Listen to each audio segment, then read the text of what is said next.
mithiin, gawi at kaugalian, nakadaragdag sa tunay na kagandahan ng ating bansa, ang mabubuting katagian at kaugalian ng ating mga mamamayan. Isa pa rin nating mahalagang katangian ang ating marubdob na pagpapahalaga sa kasaysayan ng ating mga ninuno. Unggitin na nakipaglaban si Lapu-Lapu kay Magellan sa Mactan para sa ating kalayaan. Nagbuwis din ng buhay sina Tablot, Daguhoy, Jigo, Silang at Samuroy para sa ating kalayaan.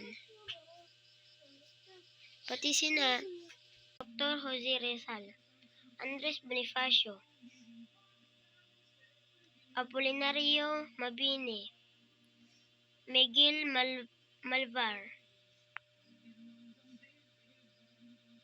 at marami pang iba ay nag-alay ng buhay upang maging malaya ang ating bayan. Nabibilang din sa mga dakilang Pilipino sina Manuel L. Quezon, Manuel Roxas, at ang mga tagapagtanggol ng Bataan. At ang pinakadakilang pamana sa atin ng ating mga ninuno ay ang pag-ibig sa kalayaan. Isulat ang iyong mga sagot sa sagutang papel. Number 1. Ano ang nakadaragdag sa pagiging tunay na maganda ng isang bansa? A. Ang ating mga tahanan. B.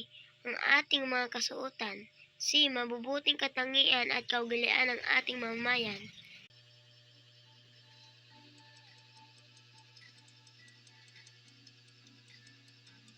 D. Number 2. Anong katangian ang mga minanatit natin sa ating mga ninuno? A. Pagkahilig sa paggawa. B. Pagkahilig sa marangyang bagay. C. Marubdob na pagmamahal sa kalayaan.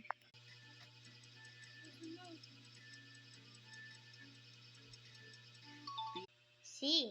Marubdob na pagmamahal sa kalayaan. Number 3. Bakit makikipaglaban si Lapu-Lapu kay Magellan? A. Para sa kalayaan. B. Para sa pag-ibig. C. Para sa yaman.